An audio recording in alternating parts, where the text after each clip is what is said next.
Hey everybody, welcome back. So as much as I really wanted to stay inside during the summertime here, 3D print, play video games, eat Cheetos and drink Mountain Dew, it doesn't look like it's going to work out that way for me. So as temperatures reach near 100 degrees Fahrenheit, whatever that is in Celsius, what is that, like 37? I don't know. And exceed that, and it'll get up to, 115 in the summer. I've got things out here I've got to do. So to try and make my life bearable, as much as I would have loved to have paid thousands of bucks for somebody to come in and put an air conditioner in here, I can't do that. So I bought an evaporative cooler. Now, if you watched me rebuild the one that's on my roof here, I'll put a link wherever the links go. I'll put it in the cards. You know that these evaporative coolers here, when the humidity is low, like it is here in the desert, except for monsoon season, of course, but the rest of the time here in the desert, the humidity is like 10% or less. These can easily blow 30 degrees cooler than outside air temp, which can really make the inside of a small enclosed space like my shop here, really make it a lot more bearable to, if you have to come out here and do something. At least you're not pouring sweat all the time. So I bought this with my own money. I think I got this off Amazon. I think it was like 139 bucks and there was 20 or 30 bucks worth of coupons. I forget. I'll put affiliate links to it all below. You know how that goes. I can't even remember the brand name. It was one of those Chinese brand names, but you know what? Let's get it out of the box. And hopefully, considering the size of the box, I think it's fully assembled or mostly fully assembled. This one, I believe, also has ice packs that you can put in the water tray, which will make the air coming out even cooler. So let's get it out and let's see what we got on our hands here. I'm going to need a pair of cheaters. Oh, that's better. Did I mention I bought this with my own money? I know a lot of you are going to be shocked about that, but I did. Had somebody offered to give me one for free for the purpose of a review, I would have said yes, but you know what? Nobody did. So here we go. We have some packing materials, more packing materials, and I feel handles. Hey, look at that. Huh? Could it possibly be fully assembled? There's something loose in the bottom. What did they give us? Oh, look, they gave us two little pack things you can fill up with water and then freeze, and those are pretty small. I've got bigger ones than that, but these, who knows how much of a difference those might make? We'll find out. There's no instructions? Seriously?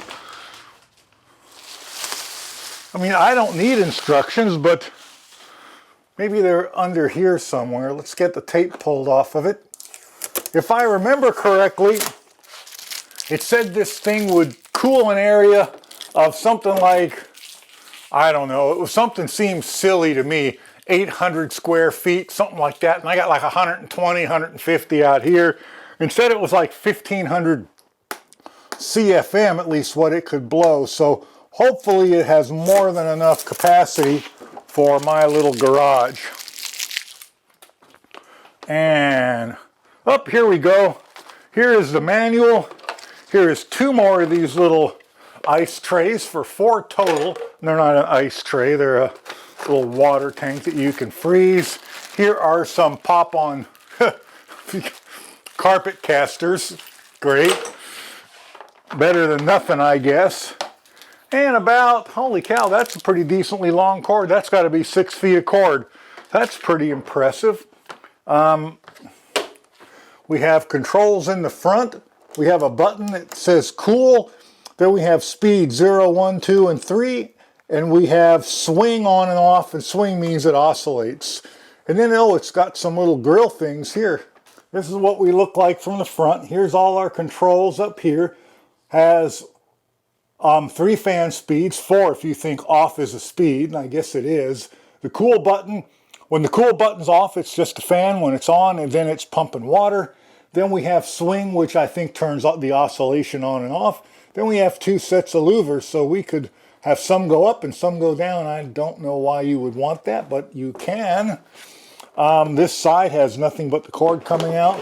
This side has nothing, and the back has a drain plug at the very bottom, and then back in here you can see the media that gets soaked with water, and that's pretty much all it is. Let's put the casters on it. Let's unplug it in, and let's make sure the fan at least runs. I'm going to assume cool is with that in. You don't want to run these in cooling mode when there's no water in them because you'll burn the pump up.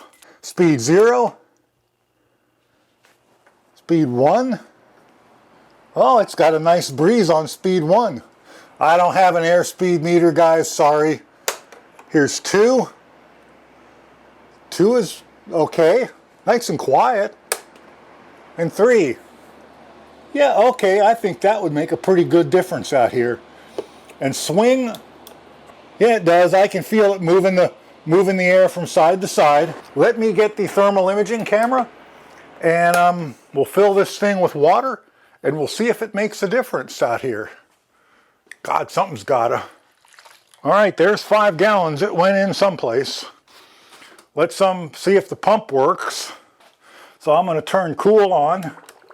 Up, bubbling at the top. Oh, I see what it's doing. All right, that's, you know what? I don't hate that. See what it's doing here? It's pumping the water up through, let me see if you can see, it's pumping the water up through this, and then the water goes down past these notches into this trough back here with all the holes, and then that drains down across the media pad, which is in the back, which I will show you if I can maneuver the camera back there. I don't know if that helps, but I can see water trickling down all across that media. And typically it's wise to let this media soak down really good before you start turning it on. That way you're more likely to get it to work. It's been sitting and running for about 5 minutes. Of course, I poured water over there too, so that pad should be pretty good and wet by now. It really needs to be sitting on a fairly level surface.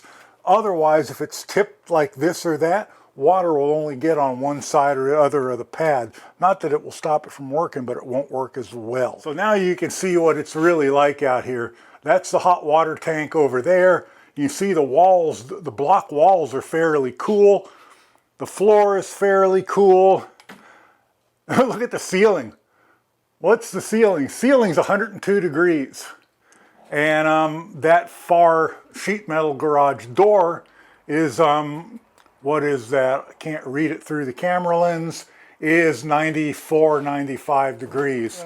Flip the lid down, and you set those ice packs I've got have been freezing. They set right here in the top. So let's turn this thing on. Let's start it on low. And I'm going to leave swing on. We'll give it about 5 minutes, and we'll see what kind of, and the humidity is 10% today. So this thing should work pretty darn good. Okay, let's try this. The fan is on low. Oh, let me get the vents. Let me turn swing on until those louvers are pointed right out the front. There we go. How about right like that? Oh, that feels good. Dang, that feels good. Let's see what we're getting here. So my cold spot is reading 59 to 60 degrees. Get that camera down there, tip down so you can see it better. I hope it's focusing on it. The temperature is up here. The center spot is the big number at the top.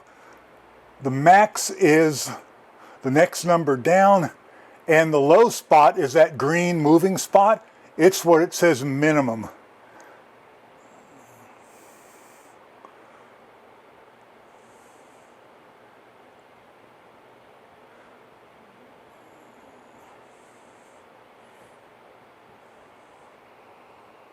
See, the coldest spots are going to be right around the edges where the most air is coming out, I think. Yeah, but we're seeing a minimum in the very low 60s, 61, 62. Even saw 60 once or twice. That's pretty darn good, I think. I'm going to turn it up. Let's turn the fan up to high and let's see what happens to the temperature with it on high. I know it's going to probably go up, but let's see. Let's see by how much. You can see our minimum is still hovering right at the top. Up now there's a minimum spot down below there. 61.8, 62.5. Shockingly enough, the temperature has not increased that much. It's still telling me 60 and a half to 61 and a half. Here, let's set a timer on it. We're gonna go 30 minutes. 30 minutes and start, and I'm gonna come back in 30 minutes. So I have been sitting back here for the entire 30 minutes, and you can see we have 3 minutes and 20 some odd seconds left. I've been sitting back here, it's about 15 feet away. I've got the motor turned on that moves the louvers so the air is directed back and forth. And I gotta tell you, when that cool air sweeps across you, it feels pretty darn good. So let's go up and let's take a look and let's see what our temperatures are like. Even if it hasn't lowered the temperature in the whole garage, I gotta tell you, that when that air hits you, it feels good. I don't have those ice packs frozen yet. It's only been a half an hour, but I think I got some ice packs in there we can play with. Okay, as I said, the ones that came with aren't frozen, but I've got these. These came out. These are frozen solid. Let's see if we can squeeze these in there. Let's see what the temperature in that water trough area. Whoops, sorry, kicked the camera. Let's see what the temperature in that water trough camera is. Water trough camera. That's a thing, water trough camera. I mean, yes, I want one of those. Let's see what the temperature in there is now. Wow, that's pretty darn cool. 62, 63 degrees in there. Probably because of the air moving across it. See if I can get a couple of these in there. That's about as good as I can do. That one any better? No, they're about the same size. All right, that's about as good as I can do. I don't have anything small enough to really fit in there the way it's supposed to. But that should cool that water down. Let's give it about another 10 minutes. Okay, I think that's been about 15 minutes. You can see those things have softened up enough that they've conformed to the inside shape and the lid has closed. You got to remember, there's 5 gallons of water in it. I'm not sure those 2 little ice packs are going to have any effect at all on the temperature of 5 gallons of water. If I only had a gallon of water in it, it might be a bit different. But I also don't really think that, where I live with the low humidity, that they're even necessary. But let's see what our temperature is now. 58, 59. Yeah, our minimum spot has gone down by a couple of degrees. So you know what? They made a little bit of difference. It'd probably do more if you had less water in it. Or maybe the ones that came with it that fit down in more snugly would have more of an effect. And maybe you just dump ice in there and just dump ice cubes in there and maybe that would have a bigger effect too. I don't know that I'm going to bother with that. It feels so good out here just being in that airstream, that, that 60, 62 degree air. Even if it doesn't lower the temperature out here that much, it certainly is lower in the stream of that air. So I'm pretty happy with that. I think I'm going to be using this an awful lot out here this summer. And if I work in that back room where all my reloading stuff is, because those windows face the west. So the outside sun, the afternoon sun shines full down on those windows. So probably what I'd do is just, spin that around, have it pull air from the garage and blow into that room.